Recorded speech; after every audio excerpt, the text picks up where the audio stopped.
Une journée de consultation médicale gratuite s'est tenue ce mardi à l'initiative de la présidente de Medisol International Médecine pour la Solidarité, Dr Rose Wardini, en collaboration avec le cadre de concertation des femmes de Dakar.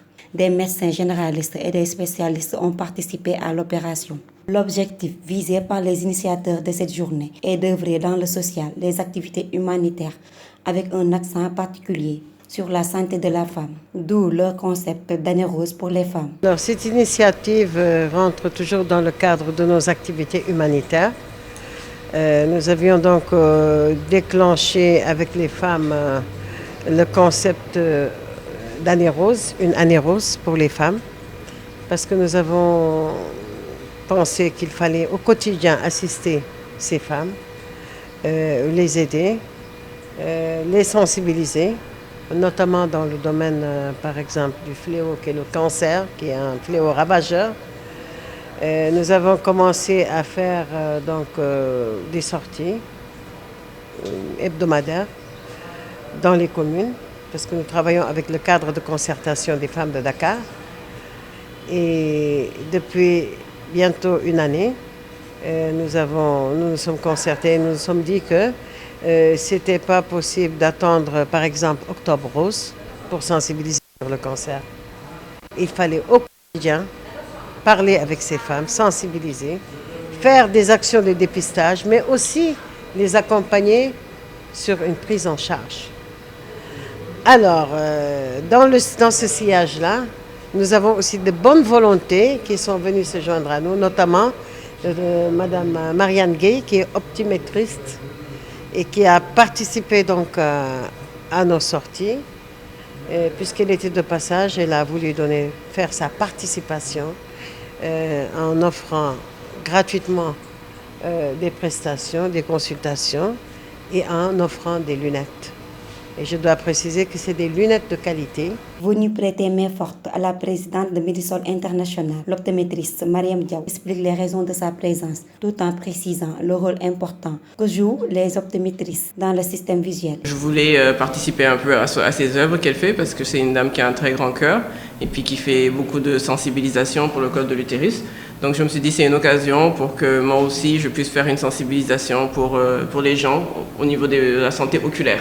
Parce que les yeux, c'est tout. 80% des informations que l'on voit dans la vie, c'est à travers les yeux. Donc, quand les yeux ne fonctionnent pas très bien, on a quand même un handicap, parce que c'est difficile de voir, surtout au niveau du travail ou autre, et ça a des conséquences socio-économiques. L'optométrie, qui est une profession qui est connue surtout dans les pays anglo-saxons, mais maintenant qui est connue dans les pays francophones, pourrait être une des solutions. Parce que ça permettra de former, on n'est pas des médecins, mais on est quand même des professionnels de la santé visuelle de première ligne. C'est-à-dire que c'est les premières personnes si un patient a un problème visuel, il peut avoir accès à l'optométriste. Et si l'optométriste fait les lunettes et tout, et puis que ça ne va pas ou il y a besoin de chirurgie, il peut référer à l'ophtalmologiste. Donc c'est un travail de collaboration, quoi. Parce que l'optométriste, ce n'est pas un médecin. Il ne peut pas faire de chirurgie.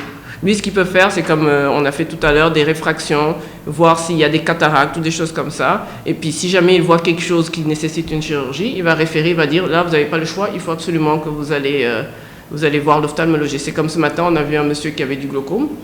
Donc, c'est vrai qu'avec le glaucome, à un certain stade, des lunettes, ça aide plus. Mais dans ce cas, c'est quand même une personne qui peut éduquer, qui est plus facilement accessible et qui peut éduquer le patient à aller faire ce suivi en ophtalmologie. Ainsi, elle note quelques cas détectés durant la consultation. Il y a beaucoup de myopie, et puis l'hypermétropie aussi, mais surtout c'est tout ce qui est vision de proche, comme je vous dis. Des lunettes juste pour lire, là, ça a eu beaucoup de cas. Et puis la cataracte, qui est une condition que... On sait qu'il y a beaucoup de cas de cataracte, et puis la cataracte, la seule solution, c'est la chirurgie. Sauf qu'il faut il faut déjà pouvoir consulter pour qu'on vous dise qu'il y a une chirurgie, et puis il faut payer la chirurgie, et puis il faut trouver quelqu'un. Donc c'est un peu plus délicat.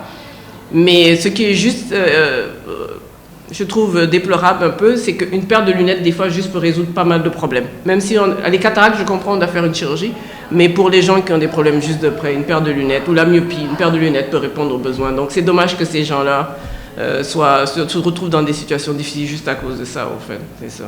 Mais on a eu beaucoup de cataractes, donc j'ai beaucoup dirigé les gens, j'ai expliqué c'était quoi la cataracte et pourquoi c'était important d'aller le retirer, parce que de toute façon, des lunettes ne vont jamais résoudre le problème de la cataracte.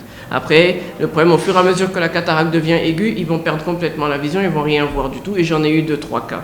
La présidente de Medisol International, pour sa part, sollicite l'appui des autorités étatiques pour la bonne marche de leur projet. Nous voulons lancer un appel aux autorités, comme on l'a toujours fait, pour peut-être nous subventionner dans ce domaine. Parce que quand même, c'est un domaine qui est très important aujourd'hui, parce que le cancer ravage nos femmes et on pourrait bien demander des subventions pour la prise en charge.